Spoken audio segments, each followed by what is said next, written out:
Ya, assalamualaikum warahmatullahi wabarakatuh. Waalaikumsalam warahmatullahi wabarakatuh. Pak Kabit, saya mau wawancara tentang Siap. manajemen sumber daya manusia. Ada beberapa hal tentang bagaimana manajemen sumber daya manusia di SMP Negeri 3 Kutasari ini. Siap. Ya, pertama di sisi perencanaannya. Bagaimana perencanaan kebutuhan tenaga pendidik dan kependidikan di sekolah ini, Pak? Ya, baik. Terima kasih Pak Firdaus. Saya akan mencoba menjawab sepengetahuan saya. Baik, untuk sistem rekrutmen tenaga di SMP Negeri 3 Kutasari tentu saja melihat kebutuhan di sekolah SMP Negeri 3 Kutasari, yang mana faktor-faktornya banyak ya. Jadi karena ada bapak ibu guru yang pensiun atau tenaga kependidikan yang pensiun ataupun pindah dan sebagainya, dan itu selalu kita pantau terus ya. Jadi sebelum misalkan bapak ibu guru itu pensiun, kita sudah antisipasi. Jadi misalkan pensiun bulan Desember, berarti kita bahkan setengah tahun sebelumnya kita sudah melakukan antisipasi dengan meminta ya, karena kita sekolah negeri, maka kita melakukan pengajuan kepada dinas pendidikan untuk mencari pengganti dari guru yang pensiun itu. Karena sekolah negeri ya? Karena kita sekolah negeri. Memang kalau dulu sebelum ada pembatasan atau moratorium ya, jadi memang sejak tahun 2023 ya, kita memang tidak diperbolehkan untuk merekrut tenaga kependidikan, pendidik maupun tenaga kependidikan sesuai undang-undang yang terbaru itu, memang kita tidak diperbolehkan. Sehingga kita hanya mengajukan kepada dinas pendidikan untuk pemenuhan guru tenaga pendidikan yang kita butuhkan. Itu jadi proses rekrutmen seperti itu. Kalau sedikit saya beri gambaran untuk rekrutmen tenaga PTK sebelum moratorium ini, itu kita menggunakan seleksi ya. Jadi ada seleksi itu nanti kita sekolah membentuk tim seleksi guru ya, ataupun tim seleksi calon tenaga kependidikan. Jadi mereka sebelumnya sudah mengajukan lamaran kepada kita. Nanti lamaran itu kita analisis, kita pilah-pilah, dan kemudian kita undang mereka untuk melakukan seleksi. Tetapi dulu sempat juga ketika terjadi, kita sangat membutuhkan seorang guru salah satu mata pelajaran, dan ternyata pelamar yang datang ke kita itu cuma satu. Jadi kita tetap melakukan wawancara, kita tetap melakukan pendalaman terhadap guru tersebut, apakah layak atau tidak di sekolah kita. Nah, kalau memang layak sesuai dengan kebutuhan kita, maka kita akan menerima. Tapi ketika itu tidak sesuai dengan standar kita, ya berarti kita belum menerima. Mungkin seperti itu gambarannya, Pak Vitas. Kalau jumlah kualifikasi SDM yang ada di sini, apakah sudah sesuai dengan kebutuhan sekolah, Pak? Ya, kalau kualifikasi SDM untuk saat ini, kondisi saat ini, SMP Negeri 3 Kutasari sudah sesuai. Karena sebagian besar itu guru itu sudah bersertifikat pendidik. Kemudian ada satu guru memang yang kita memang guru dari luar ya, guru tamu memang belum bersertifikat pendidik, tapi berarti sebagian besar sudah bersertifikat pendidik. Nah, kemudian tadi apa yang ditanya terkait sudah sesuai belum kualifikasinya? Kualifikasi sudah sesuai, okay. Dan secara umum sudah sesuai. Bahkan kita punya guru yang relatif usianya muda-muda. Nah, di SMP 3 Kutasari sekarang kalau di bahasa nasionalnya itu sekarang sedang generasi emas karena gurunya muda-muda, tenaga kependidikannya juga muda-muda. Kita sedang berada di generasi yang sangat baik. Tapi tantangannya cukup berat juga karena kita jam mengajarnya tinggi, Pak. Jam mengajarnya cukup tinggi, 30 jam, ada yang 36 jam dan sebagainya. Terus kriteria yang dipertimbangkan dalam rekrutmen atau penempatan tugas guru dan stafnya itu kriterianya seperti apa Pak? Kriterianya, ya tentunya sesuai kualifikasi ya. Latar belakang pendidikannya, jika kita membutuhkan guru matematik, tentu kualifikasi pendidikannya dia harus S1 matematik sesuai persyaratan guru mengajar. Nah, kemudian guru itu kan bukan hanya punya tupoksi sebagai mengajar saja, tapi dia juga punya tugas tambahan. Nah, tugas tambahan pun kita melihat kemampuan dia. Nah, dia tentunya seorang kepala sekolah nanti ataupun tim ya, itu akan melihat kemampuan guru, kemampuan tenaga kependidikan, itu punya kemampuan lain selain dia mengajar sesuai tugasnya. Dia punya kemampuan lain yang tentunya nanti kita akan tempatkan dia di posisi yang sesuai dengan kemampuan itu. Contohnya ada yang di posisi sebagai kurikulum, kemudian ada yang sebagai kesiswaan, urusan sarpras ataupun sebagai humas dan sebagainya. Itu melihat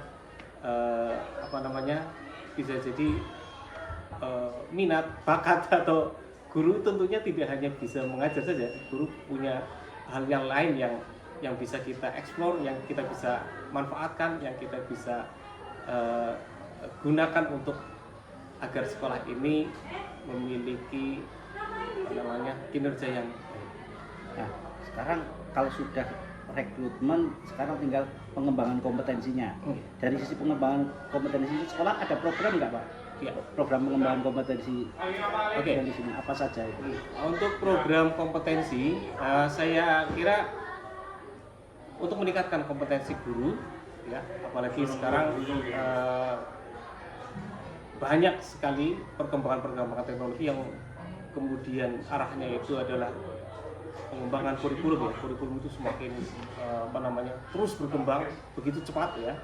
Maka ini sangat penting sekali bagi guru terutama untuk meningkatkan kompetensi itu. Salah satunya tentunya adalah kegiatan di MGMP masing-masing. Di MGMP mata pelajaran masing-masing. Apalagi sekolah kita sebagian juga pengurus MGMP, jadi mereka aktif di MGMP. Selain di MGMP, di sekolah kita juga menyelenggarakan kegiatan kompel setiap hari Selasa. Itu juga bisa kita gunakan untuk meningkatkan, salah satu cara untuk meningkatkan kompetensi kita. Selain itu Bapak Ibu guru juga bisa belajar sendiri melalui PMM dan juga platform yang lain ya. Platform yang lain kan banyak di internet ya untuk bisa belajar mandiri. Terus kalau untuk tenaga kependidikan ada forum kepala TU. Nah, di situ juga menjadi forum yang baik sekali untuk bisa sharing kepala TU ya. Tenaga kependidikan juga meningkatkan kompetensinya, bukan hanya guru ya, tapi tenaga kependidikan juga meningkatkan kompetensinya melalui forum-forum yang sudah ada sekarang. Untuk kepala TU atau koordinator TU, Forkatas ya Bu ya, Forkatas itu sudah ada. Gitu, program itu apakah berjalan dengan efektif Pak? Ya, program itu alhamdulillah berjalan dengan efektif karena terbukti dari kita dilaksanakan terus secara istiqomah, materinya bergantian, pematerinya juga dari kita, kadang-kadang dari pengawas. Jadi itu dilaksanakan secara kontinu dan saya lihat memiliki efek yang baik untuk Bapak Ibu guru dan para. Ada sistem evaluasinya terhadap program pengembangan ini? Ya, sistem evaluasinya diantaranya salah satunya adalah kegiatan Jadi kegiatan untuk evaluasi ini yaitu yang ke kelas supervisi kelas ya, salah satu kegiatan yang untuk evaluasi kegiatan ini adalah supervisi kelas ya, bagaimana Bapak Ibu guru yang sudah mendapatkan ilmu dari komunitas belajar itu ataupun ilmu yang dari MGMP itu bisa diterapkan di kelas. Nah, nanti dalam kegiatan supervisi kelas itu nantilah kita bisa melihat apakah mereka bisa atau mereka sudah melaksanakan itu atau tidak. Nanti itu dievaluasi Terus ini ada penilaian kinerja guru nggak? Guru atau staf TU gitu? Oh ya, ada. Ada ya. Jadi ada. Nah, terus bagaimana proses penilaian kinerja guru itu? Ya, Untuk proses penilaian kinerja guru tentunya itu dilakukan, salah satu diantaranya adalah dengan pengamatan. Jadi Bapak Kepala Sekolah atau timnya dari yang sudah dibentuk itu melakukan pengamatan, baik pengamatan di luar kelas maupun di dalam kelas saat supervisi. Jadi supervisi di kelas itu kita setahun 2 kali, awal tahun awal tahun dan akhir tahun kita melakukan supervisi. Selain itu juga kita melakukan pengamatan di luar kelas. Artinya kegiatan-kegiatan yang memang dilakukan oleh Bapak Ibu. Nah, tindak lanjut dari penilaian hasil kinerja itu apa Pak? Tindak lanjutnya adalah tindak lanjut dari hasilnya penilaian kinerjanya. Ya, tindak lanjutnya tentunya kita melihat ya. Jadi penilaian kinerja itu apakah itu sudah baik atau masih perlu ditingkatkan. Nah, itu nanti kita akan melihat sisi-sisi mana yang perlu ditingkatkan. Itu nanti kita tingkatkan untuk perbaikan kegiatan kombel dan sebagainya. Ya, sekarang kita masuk ke motivasi dan kesejahteraan. Adakah bentuk dukungan atau apresiasi dari sekolah untuk meningkatkan motivasi kerja guru atau staf? Oke, untuk meningkatkan motivasi guru dan staf di sekolah kita ada semacam penghargaan ya bagi guru yang memang dia memiliki kinerja yang baik. Itu biasanya dilakukan di saat hari ulang tahun sekolah. Itu nanti ada guru inspiratif dan tenaga kependidikan inspiratif. Itu salah satunya kesejahteraan yang diberikan sekolah kepada Bapak Ibu guru dan karyawan yang memiliki kinerja baik dan sangat baik. Selain itu juga kesejahteraan yang lain juga seperti misalkan pujian dari Bapak Kepala Sekolah, ucapan terima kasih dan sebagainya. Ya, kemudian penghargaan itu kan tidak harus selalu dalam bentuk materi, tapi juga tadi ucapan terima kasih, senyuman, kemudian memberikan kesempatan misalkan untuk mengembangkan diri lebih luas lagi dan sebagainya. Jadi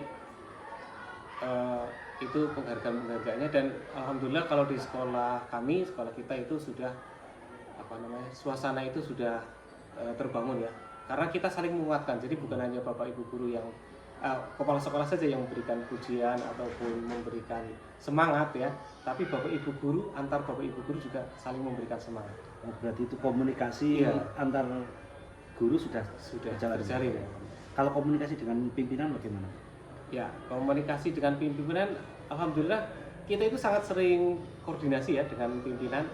Jadi koordinasi itu bukan hanya saat rapat saja, tapi juga saat makan bersama ya.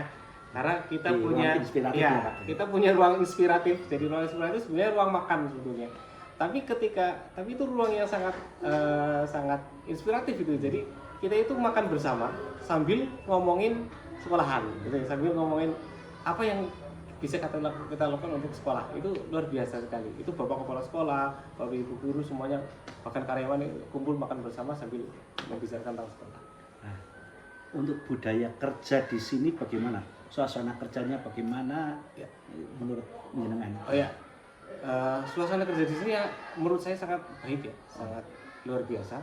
Bapak Ibu guru itu bersinergi, berkolaborasi dengan sangat baik dengan bukan hanya Bapak Ibu guru ya, tapi karyawan ya, semuanya menyatu menjadi satu, semuanya kompak ketika ada kegiatan, semuanya bergerak bersama, dan itu luar biasa.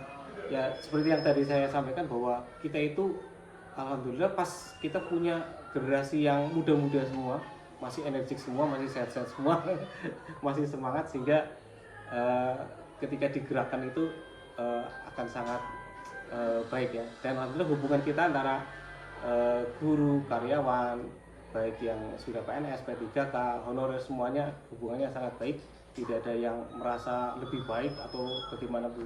Kita semuanya di sini memiliki tugas yang sama, memiliki tanggung jawab yang sama, tidak membeda-bedakan antara hal yang tadi. Ada kendalanya nggak?